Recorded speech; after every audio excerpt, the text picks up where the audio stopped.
Hi കൂട്ടുകാരെ, നമസ്കാരം. ഞാനിന്ന് നല്ല പണിയിലാട്ടോ. ഇന്ന് എന്താ കറി വെക്കണ്ടേന്ന് ആലോചിച്ചിരുന്നപ്പോഴാണ് ചക്കക്കുരു മെഴുക്കുവരട്ടി വെക്കാമെന്നൊരു ഐഡിയ കിട്ടിയത്. ചക്കക്കുരു കുറേശ്ശെ ഇരിപ്പുണ്ടായിരുന്നു. അപ്പം രാത്രിയിൽ കഞ്ഞിയും ചക്കക്കുരു മെഴുക്കുവരട്ടിയും ഉണക്കമീൻ വറുത്തതും അടിപൊളിയല്ലേ, പപ്പടം കാച്ചിയതും. അപ്പം ഞാനിങ്ങനെ ചക്കക്കുരു ചിരണ്ടിക്കൊണ്ടിരിക്കുകയാണ്. ആർക്കൊക്കെ ചക്കക്കുരു ചിരണ്ടാൻ ഇഷ്ടമുണ്ട്? എനിക്ക് ഒട്ടും ഇഷ്ടമില്ലാത്ത പണി കേട്ടോ ഇത്. ഞാൻ എളുപ്പ പരിപാടിയൊക്കെ കാണിക്കും. നടുവേ ഇങ്ങനെ കീറിയിട്ട് തൊണ്ട അങ്ങോട്ടും ഇങ്ങോട്ടും ഒക്കെ എടുക്കും. ചിരണ്ടിക്കൊണ്ടിരിക്കുമ്പോഴത്തേക്കും താമസം വരുന്ന പോലെയാണ്. പിന്നെ ചക്കക്കുരു എടുക്കുമ്പോൾ ചിരണ്ടാനൊക്കെ എടുക്കുമ്പോൾ ചെറുപ്പത്തിലെ കാര്യങ്ങളൊക്കെ ആലോചിക്കും. എൻ്റെ വല്യമ്മ ഉണ്ടായിരുന്ന സമയത്ത് ചക്കക്കുരു മാങ്ങയൊക്കെ ഇട്ടൊക്കെ ഒരു കറി വയ്ക്കും. എന്തായിരുന്നു ടേസ്റ്റ് എന്നറിയാമോ? അന്നൊക്കെ നമ്മുടെ ഇന്നത്തെ പോലെ മിക്സിയും കാര്യങ്ങളൊന്നും ഇല്ലല്ലോ. കല്ലയിലൊക്കെ അരച്ചല്ലേ നല്ല അടിപൊളിയായിട്ട് കറി വയ്ക്കുമായിരുന്നു എൻ്റെ വല്യമ്മ. ഇപ്പം നല്ല മഴയൊക്കെ പെയ്ത് കഴിഞ്ഞിരിക്കുന്ന സമയമാണ്. തക്കുട് നല്ല ഉറക്കം കേട്ടോ. അവനൊരു വൈകിട്ടൊരു 4 മണിയൊക്കെ ആയപ്പോൾ കയറി കിടന്നതാണ്. ഇപ്പം ഇത്ര സമയമായി, 6:30 7 മണി ആകാറായി. എണീറ്റിട്ടില്ല. സാധാരണ ഈ സമയത്ത് അങ്ങനെ കിടന്ന് ഉറങ്ങുന്നല്ല. നല്ല മഴ പെയ്തു. അപ്പം നല്ല തണുപ്പൊക്കെ ആയപ്പം ആശാനങ്ങ് കയറി കിടന്ന് ഉറങ്ങി.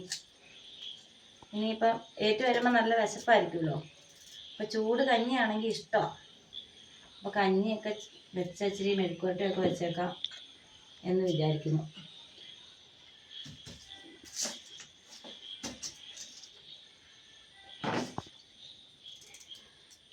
ഈ ചക്കയുടെയൊക്കെ സീസൺ ആയി കഴിഞ്ഞ് കഴിഞ്ഞാൽ ഞങ്ങൾക്കൊക്കെ ചക്കപ്പുഴുക്കൊക്കെ ഭയങ്കര ഇഷ്ടമാണ്.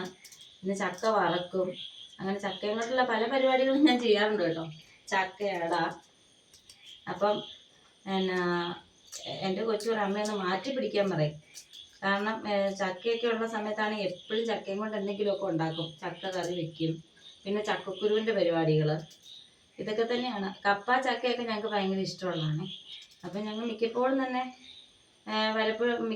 അതൊക്കെ ഉണ്ടാക്കും.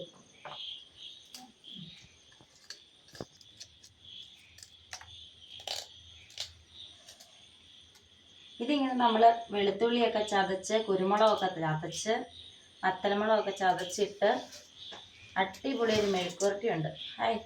സൂപ്പറാട്ടോ അതിൻ്റെ ടേസ്റ്റ്. കുരുമുളക് ഇടണം. കുരുമുളക് ഇട്ടാലാണ് അതിൻ്റെ ടേസ്റ്റ്. നന്നായിട്ട് വേകുന്ന കുരുവാണേ. നല്ല കുരുവായിരുന്നു. ഞാൻ കഴിഞ്ഞ പ്രാവശ്യം കറി വെച്ചതാണ്. നല്ല ടേസ്റ്റായിരുന്നു. ഇവിടെ പിള്ളേർക്ക് ചാറ് വെക്കുന്നതോ തോരൻ വെക്കുന്നതോ ഒന്നും ഇഷ്ടമല്ല. അവർക്ക് മെഴുക്കുവരട്ടി. പക്ഷേ എനിക്ക് ചക്കക്കുരു മാങ്ങയും കൂടെ കറി വയ്ക്കുന്നത് ഭയങ്കര ഇഷ്ടമാണ്. അതിൻ്റെ കൂടെ ഒരു ഉണക്കമീൻ വറുത്തതും കൂടെ ഉണ്ടെങ്കിൽ സൂപ്പർ. എൻ്റെ ഗ്യാസ് തീർന്നു പോയി കൂട്ടുകാരെ. അതുകൊണ്ട് ഇപ്പം ഇതൊക്കെ ഇനി അടുക്കലാണ് എൻ്റെ പരിപാടികളെല്ലാം നടന്നുകൊണ്ടിരിക്കുന്നത്. ഗ്യാസ് തീർന്നാലുള്ള വിഷമം എല്ലാ വീട്ടമ്മമാർക്കും അറിയാമല്ലോ അല്ലേ. അപ്പം ആ ഒരു വിഷമഘട്ടത്തിലൂടെ ഞാനിപ്പോൾ കടന്നു പോയിക്കൊണ്ടിരിക്കുന്നു. ഇന്നിപ്പോൾ ഒരു നിവൃത്തിയില്ല. ഇനിയിപ്പോൾ ഇന്നും നാളെയൊക്കെ ആയിട്ട് ഗ്യാസ് കിട്ടുന്നോണം വരെ നമുക്ക് അടുപ്പയിലുണ്ടാക്കാം. നമുക്ക് വിറക് കിട്ടാനും ബുദ്ധിമുട്ടാണ്. വിറകും കിട്ടാനില്ല. വിറകല്ലെങ്കിൽ നമ്മൾ മേടിക്കണം. അപ്പോൾ ഇനിയാണെങ്കിൽ സ്കൂൾ തുറക്കാൻ പോവല്ലേ. സ്കൂൾ തുറന്നിട്ടുള്ള രാവിലത്തെ ഓട്ടപ്പാച്ചിൽ ഓർക്കുമ്പോഴത്തേക്ക് ഇപ്പോഴേ ടെൻഷനാകുന്നു. രാവിലെ നമ്മളൊക്കെ ഓരോ ജോലിക്ക് പോകുന്നവരല്ലേ, പണിക്ക് പോകുന്നവരല്ലേ. അപ്പോൾ പിള്ളേരെ വിടണം, പണിക്ക് പോകണം. രാവിലത്തെ തിരക്ക്, ഓട്ടം, ഒരു രക്ഷയില്ല. 2 ആഴ്ച കഷ്ടേ ഉള്ളൂ സ്കൂൾ തുറക്കാനായിട്ട്. പിള്ളേരുടെ അവധിക്കാലം കഴിയാറായി. അപ്പോൾ നമ്മൾ ചക്കക്കുരു ഒക്കെ ചിരണ്ടി റെഡി ആക്കിയിട്ടുണ്ട് കേട്ടോ. ഇനി ഇത് നല്ല സൂപ്പറായിട്ടൊരു മെഴുക്കുവരട്ടിയൊക്കെ വെച്ച് നല്ല ചൂട് കഞ്ഞി, ഉണക്കമീൻ വറുത്തത്, ഒരു പപ്പടം വറുത്തത്, അതൊക്കെ മതി. വേണമെങ്കിൽ ഒരു ചമ്മന്തി, മുളക് ചമ്മന്തി ഇഷ്ടമുള്ളവർക്കാണെങ്കിൽ അതും കൂടെ കൂട്ടി അടിപൊളി. ഞങ്ങൾക്ക് ഇപ്പം ഇതും ഒരു ഉണക്കമീൻ വറുത്തതും ഉണ്ടെങ്കിൽ അടിപൊളി കേട്ടോ കഞ്ഞി കുടിക്കാൻ. അപ്പം ഇനി അടുത്ത വീഡിയോയിലേക്ക് എല്ലാവർക്കും സ്വാഗതം. നിങ്ങളുടെ എല്ലാവരുടെയും സ്നേഹവും സപ്പോർട്ടും ഒക്കെ ഞാൻ പ്രതീക്ഷിക്കുന്നു. എല്ലാവരും സബ്സ്ക്രൈബ് ചെയ്ത് സഹായിക്കുക. അപ്പോൾ ടാറ്റ ബൈ ബൈ. ഓക്കേ.